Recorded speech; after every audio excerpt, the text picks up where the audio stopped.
On today's episode of the NBA Big Board podcast, myself, James, and Leaf, we're going to continue where we left off doing a live mock draft.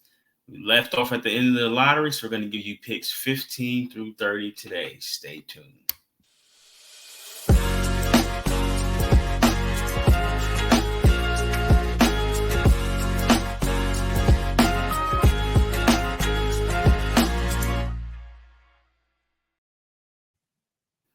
Hey, thanks for making Locked On NBA Big Boy your first listen every day.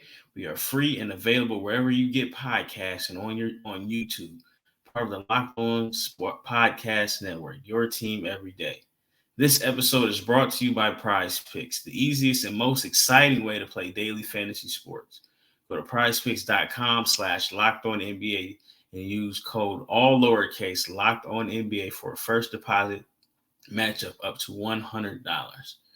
All right, so if you didn't catch yesterday's episode, you should go back and find it. Myself and Leaf, as we mentioned in the opening, that we did a live draft. I had the odds. Leaf had the evens. If you missed it, I'm going to recap really quick. First, we had the Atlanta Hawks taking Alex Sarr. Don't know if that's going to happen. Number 2, we had the Washington Wizards selecting Stephon Castle. At 3, we had the Houston Rockets taking Zachary Ricochet. Number 4, we had the San Antonio Spurs selecting Rob Dillingham. At 5, we had the Detroit Pistons taking Reed Shepherd. At 6, we had the Hornets taking Cody Williams. 7, the Trailblazers. This is where Leaf kind of hates me a little bit, but I took Tijon Salon. At 8, Leaf went with, for the Spurs, Ron Holland. At 9, I had a slam dunk on a Nerf basketball hoop and took Donovan Cleveland for the Memphis Grizzlies.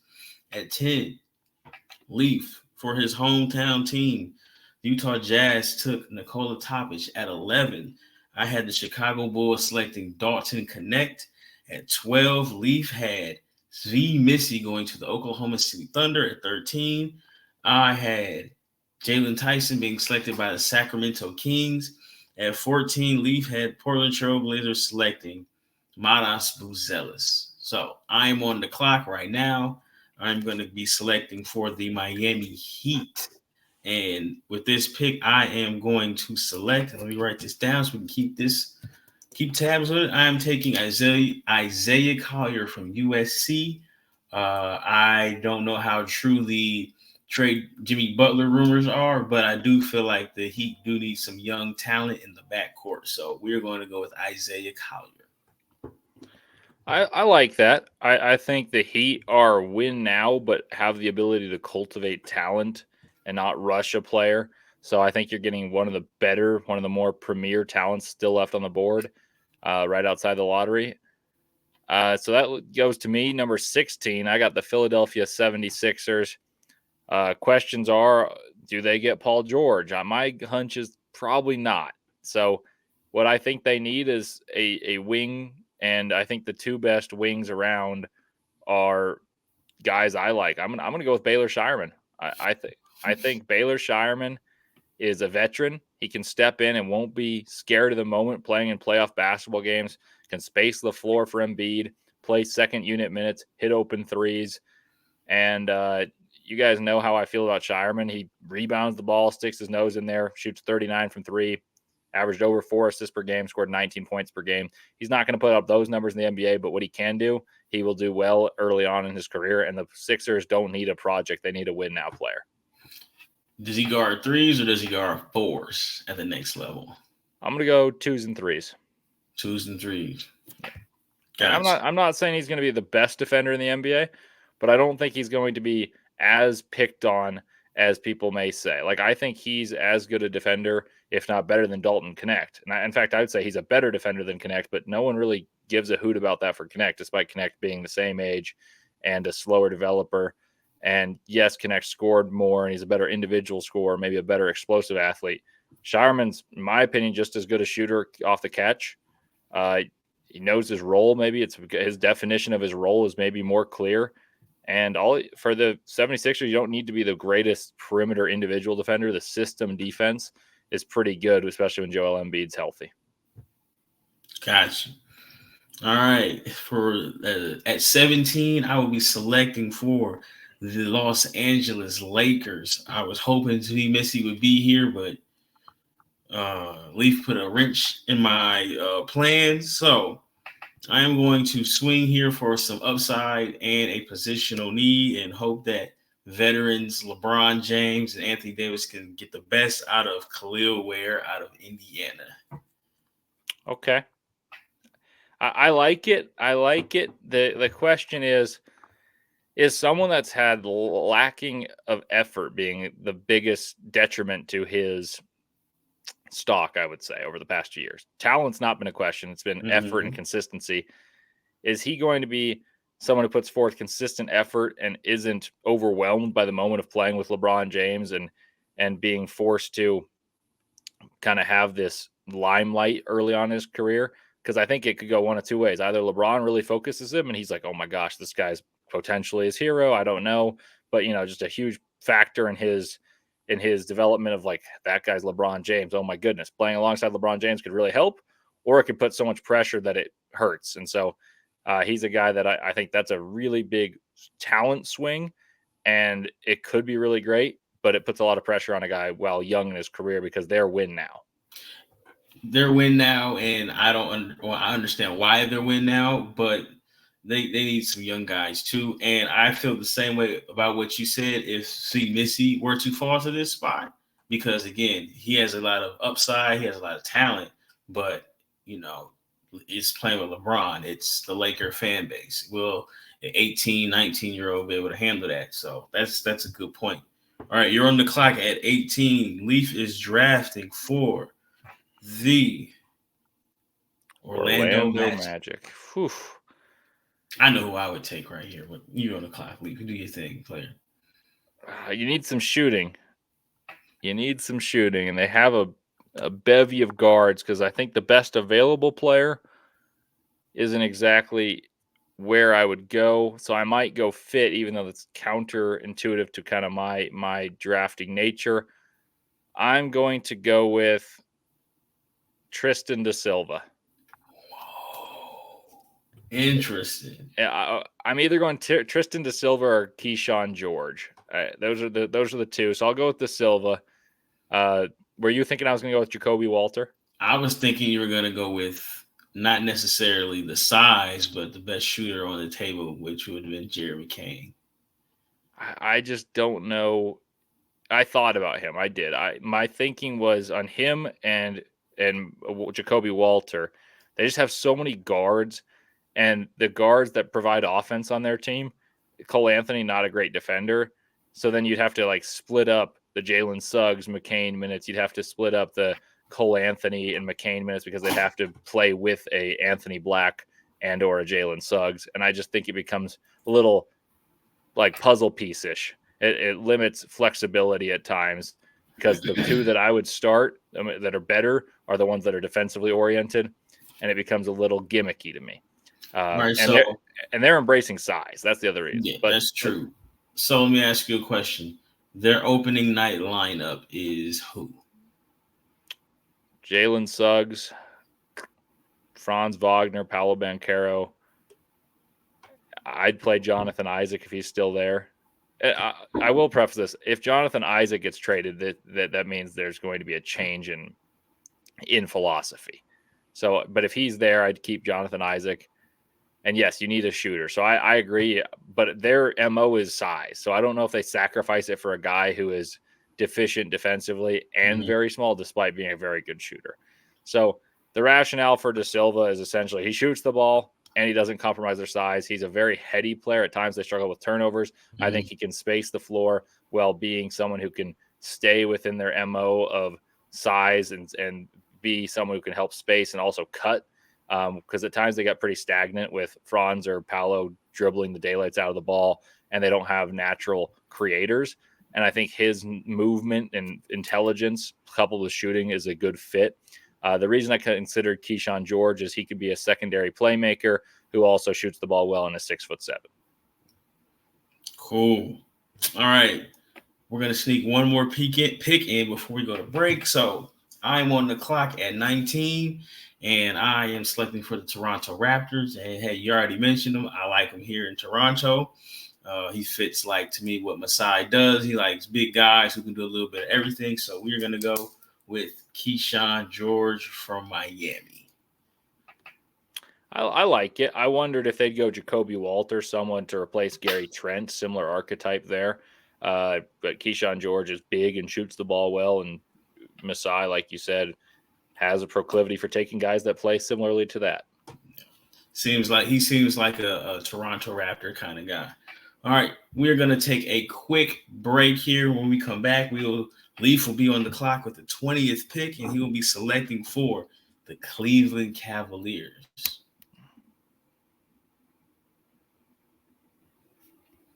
Before we get back to the draft, let me tell you about Prize Picks.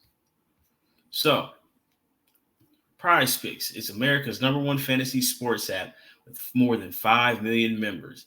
It's the most fun and exciting way to get in on the action while you watch your favorite sports players.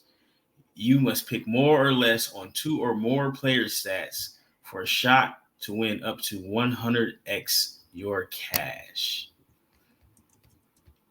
I'll tell you a little bit more about Prize Picks here in a second. So, with Prize Picks, you can turn $10 into $1,000 in a single game watching your favorite sports this summer. You can make a Prize Picks lineup in as little as 60 seconds. You just need to pick 2 or more. You need to pick more or less on 2 to 6 players' stat projections you locked in. If you're looking for promotions, Prize Picks has you covered every week, from lowering select player stat projections on Tuesdays which increases your chances of getting a win, to getting your entry fees back if you have a losing lineup on Fridays. I'm a fan of Prize Picks. Been using it for WNBA. Caitlin Clark has been playing well for me.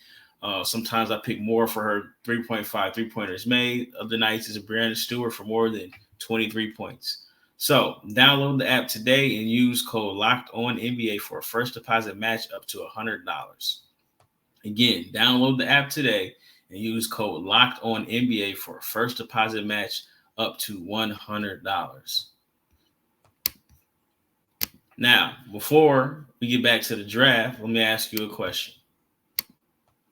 Are you watching Fox Sports or ESPN on your TV all day? Have to turn down the volume with all the shouting? Make the switch to Locked On Sports today, free. A 24/7 sports streaming channel programmed for you every day to bring you the biggest stories without all the screaming. Locked On Sports today brings you can't-miss analysis, opinions, and news. Streaming 24/7 on YouTube or the free Amazon Fire TV channels app. Part of the Locked On Podcast Network. Your team every day.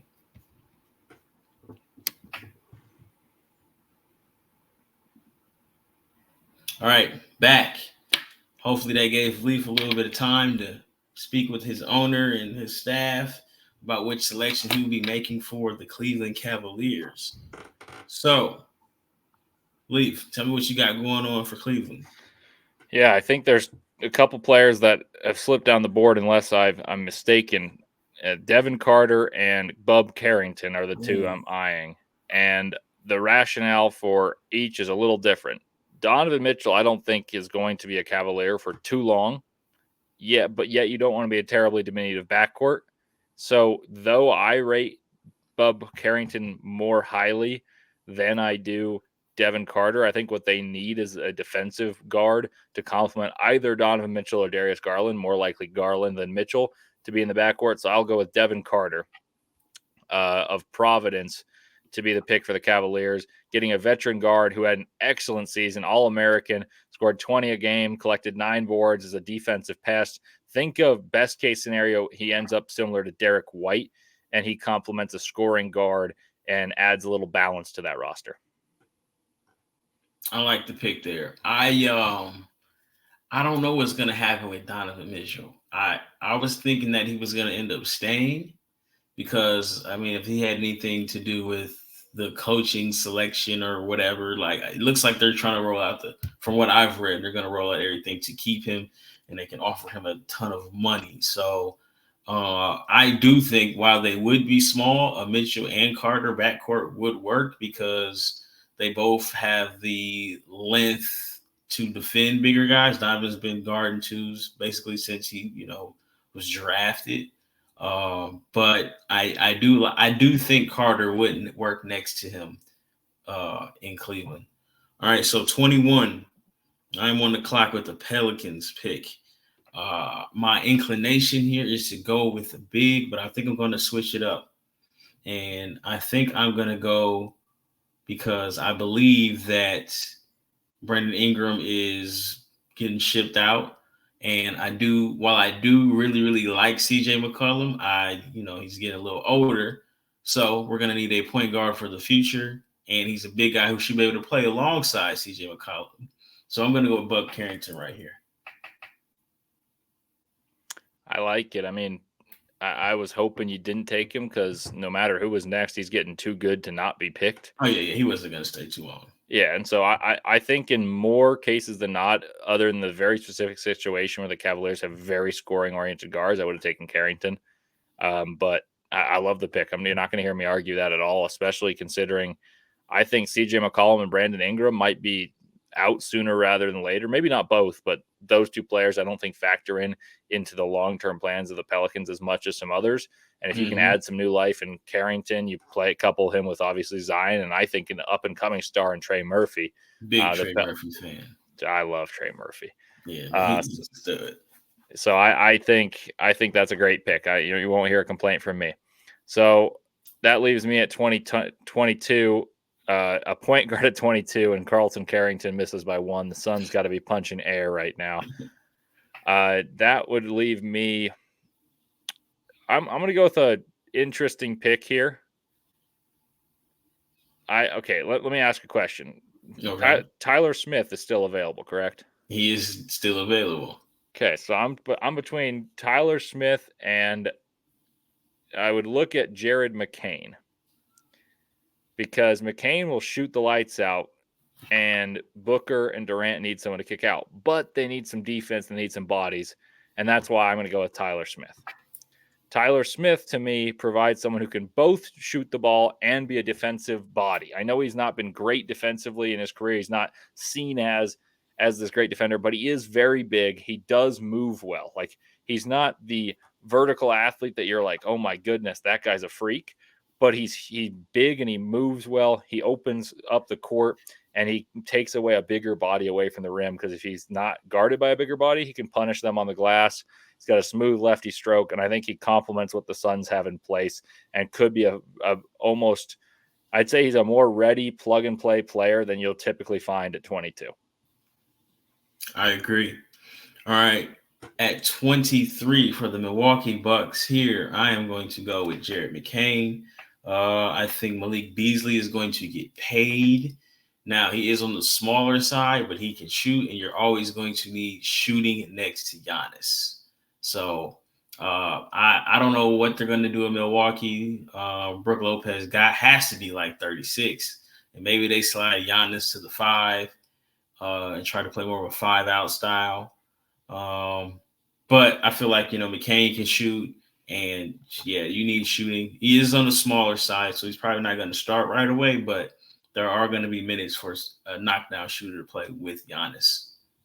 So, Real quick, go ahead. He had about McCain. I mean, Giannis gets the best shots in basketball for his teammates. Like Pat Connaughton, Dante DiVincenzo, Grayson Allen, all these guys have shot great next to Giannis. So you find a guy who's already a great shooter, I'm all for it, despite not being a big guy. I think you'd have to play in a lot of second units, and you kind of stagger he and Damian Lillard. Mm-hmm. But that's a guy that at that range, that's a really good fit to me. Yeah. All right, so Leif, I'm going to switch it up. I'm going to go from being GM of the Bucks to Black Adam Silver. I want you to take both of these Knicks picks at 24 and 25 because it wouldn't make sense for, two different GMs to select. So, all right. Do you need time to think? You know what, Leif? Let's do this. Since I put you on the clock, let's take a quick commercial break here so my man Leif can go in the war room and decide what he is going to do.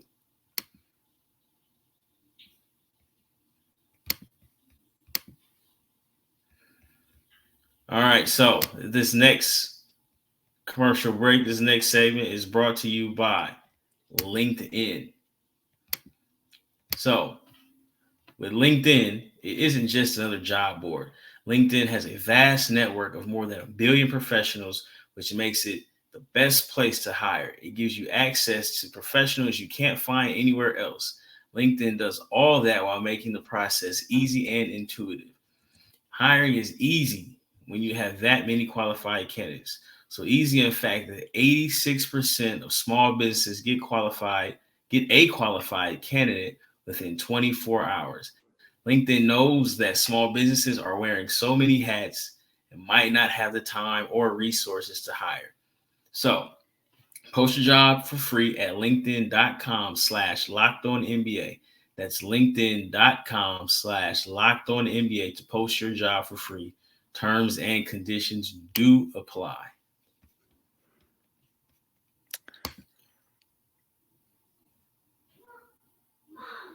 All right, so before we took that break, I had put Leif on the clock. He is drafting at 24 and 25 for the New York Knicks. So 24th pick, Leif Thulin, you are selecting. This is one of the hardest picks of the draft so far.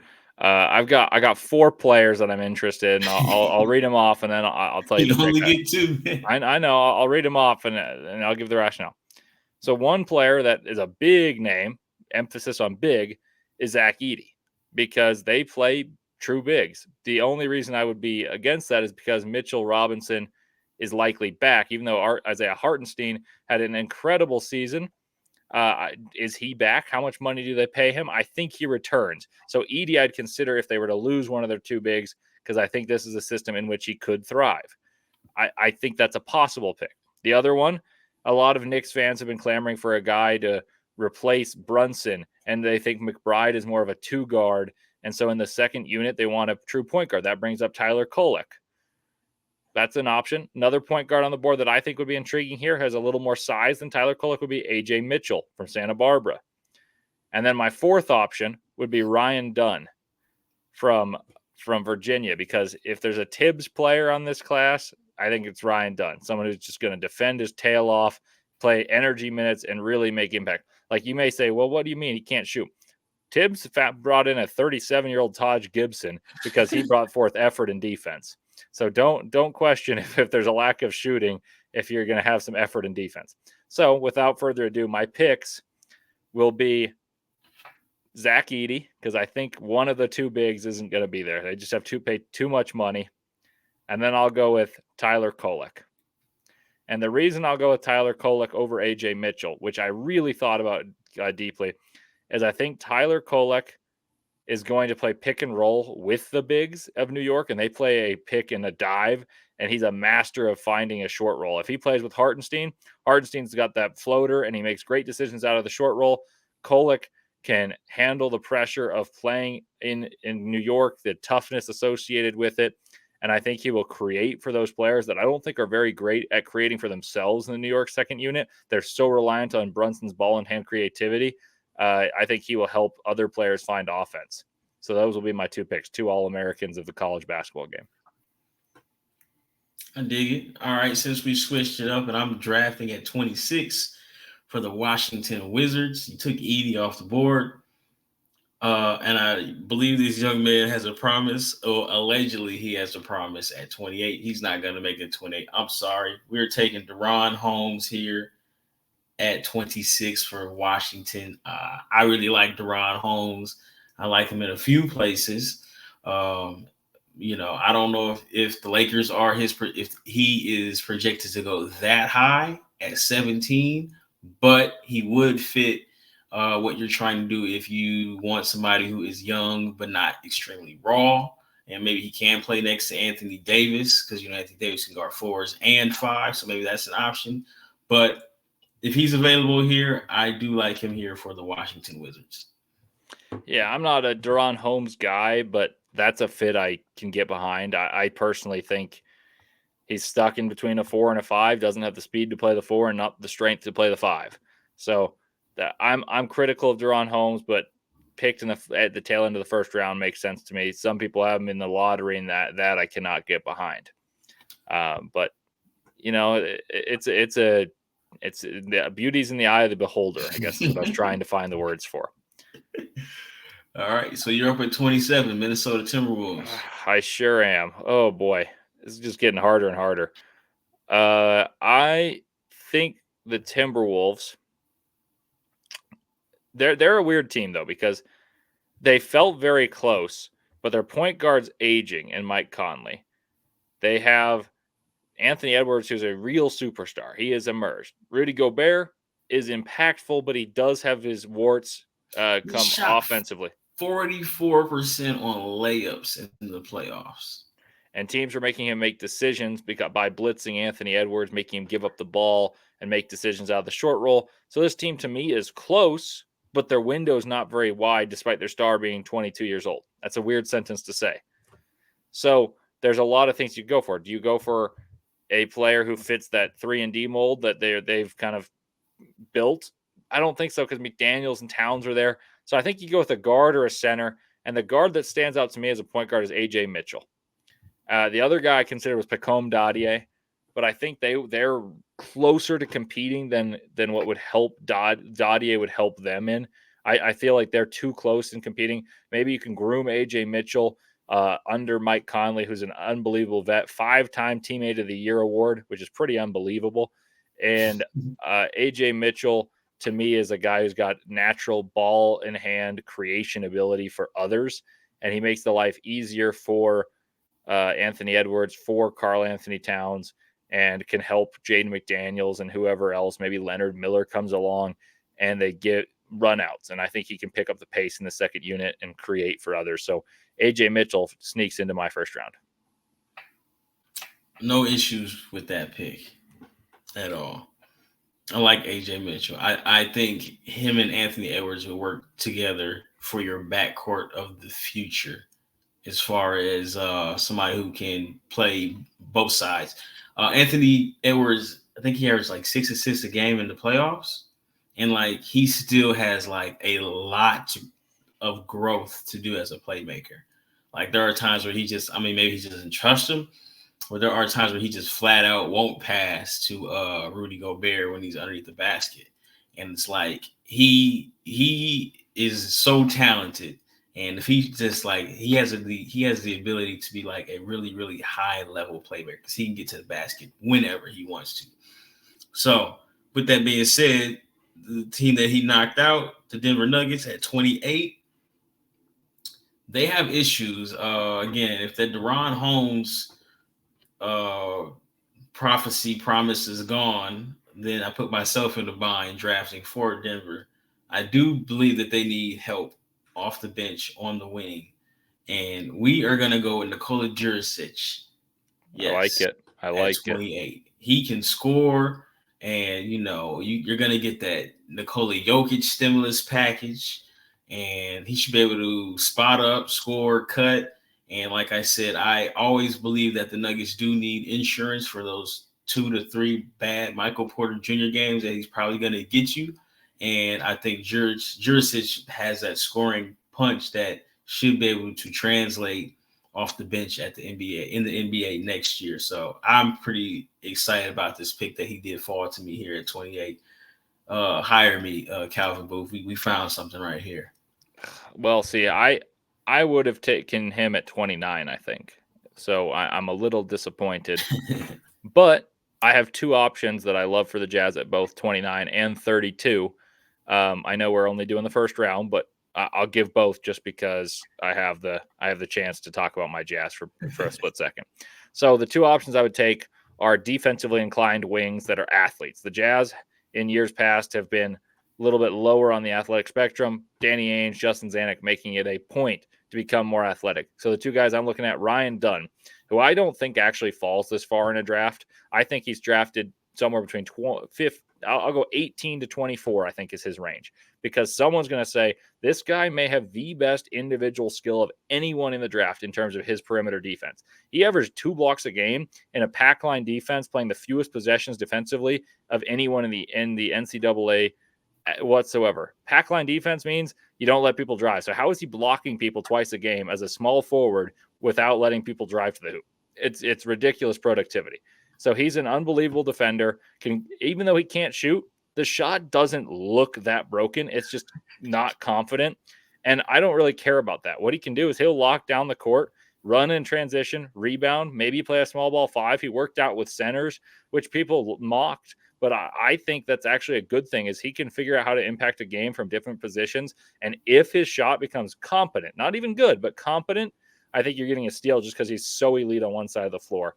And then the other guy I would consider would have been Isaiah Crawford. I think Isaiah Crawford's a little more likely to slip to the second round, which is why I prioritize Dunn.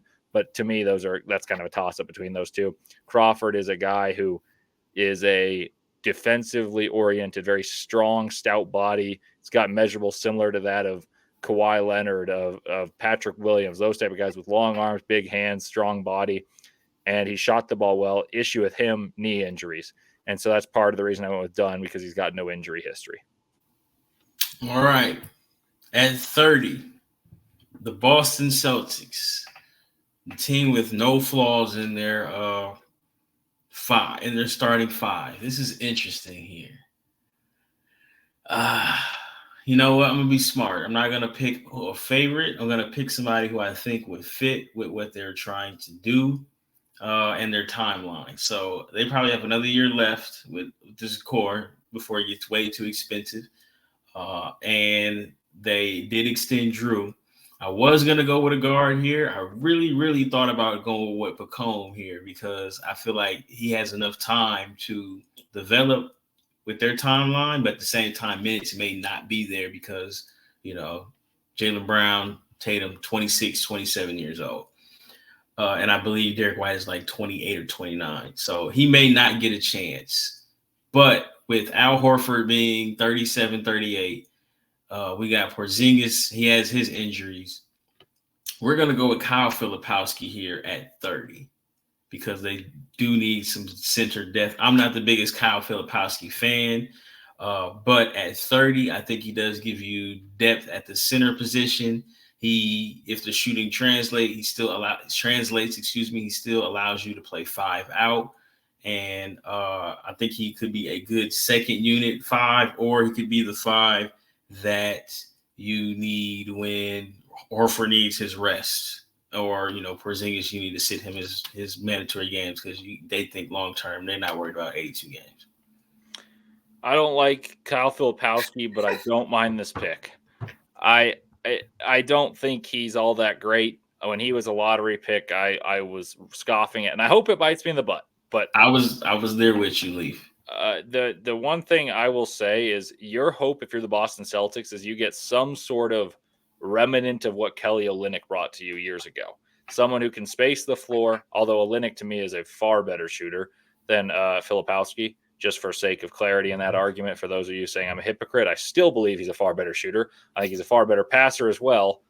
And though Filipowski didn't shoot that great, at least he has the threat of making those shots. Boston shoots a tons of threes. He can put the ball on the floor, attack closeouts, and create for others. He does have skills. He's not a great athlete. He's not a great defender. And if his shot comes around, he becomes a competent player. But if the Celtics and their team defense really make him a better pick. So I think in terms of where I could say, well, that I actually don't mind for a guy that I'm lower on than the consensus, that's about as good a landing spot as there is for him or practically anyone in the league, because Boston has a really good roster construction. Yeah, and it's tough. All right, so before I recap picks 15 through 30, no Johnny Furphy in the first round. Oh, that to me, that's a mistake. I think I missed him, but where would you have selected him at? Honestly, I don't know if any of my picks I liked him over the guys I picked. I think for the Jazz, if I was kind of dead set on getting Dunn and Crawford because I just want the athleticism, but I definitely would have considered him on those two picks. I thought he was off the board, quite honestly. I also think if you look at the draft and you look at the Bucks, that's a team I would have considered him for because, yes, his shooting was streaky in an 11-game stretch where he was unbelievable, but I think his shot's more real than the percentage actually indicated because I watched him shoot in person and the misses looked good. His frame's good, and I think he's a guy who could help by getting rebounds, sticking his nose in there and hitting open threes. So I think his range is 20 through 30, and I just was ignorant to the fact he was still available.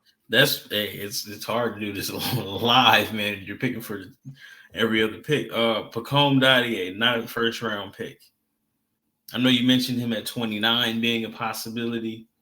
I think he's going to end up being a first round pick, but again, the difference between 25 and 35 in this draft is a matter of preference because I personally can't take Ryan Dunn in the first round. I'm scared to death of his shooting ability. But so to wrap this up, and just a quick recap, at 15, we had the Heat selecting Isaiah Collier. At 16, the 76ers took Baylor Shireman. 17, the Lakers rolled the dice on Kel'el Ware. 18, the Orlando Magic took Tristan da Silva. 19, the Toronto Raptors took Keyshawn George, not Keontae. He's already spoken for. 20, the Cleveland Cavaliers selected Devin Carter. 21, the Pelicans took Bub Carrington from Pitt. 22, the Suns, Tyler Smith. 23, the Bucks, Jared McCain. 24 and 25, the Knicks took Edey and Tyler Kolek. They went with the old guys. 26, we had the Wizards selecting Deron Holmes. 27, Timberwolves took AJ Mitchell. 28, the Nuggets took Nikola Jurisic. 29, the Utah Jazz selected Ryan Dunn, and rounding out the first round, the Boston Celtics selected Kyle Filipowski. Well, that concludes our show. But before I let you go, let me remind you that Locked On has launched the first ever national sports 24/7 streaming channel on YouTube, and now it is also available on Amazon Fire TV and the free Fire TV channels app. Locked On Sports Today is here for you 24/7, covering the top sports stories of the day with the local experts of Locked On, plus our national shows covering every league. Find Locked On Sports Today now available on the free Fire TV channels app. That's Leif. I am James. We are out.